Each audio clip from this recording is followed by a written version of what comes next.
నిరసన కార్యక్రమం విద్యార్థులకు జరుగుతున్న అన్యాయాల గురించనా? గురుకులాలలో ఇప్పుడు బీసీ ఎస్టీ పురుగులు అన్నం పెడుతురు.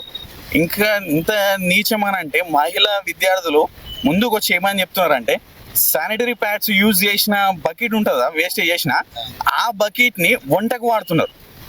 అన్నం తినే కూరలు, అన్నానికి బియ్యం కడగడానికి, బియ్యం వండడానికి అవి ఆ బకెట్లు వాడుతారు.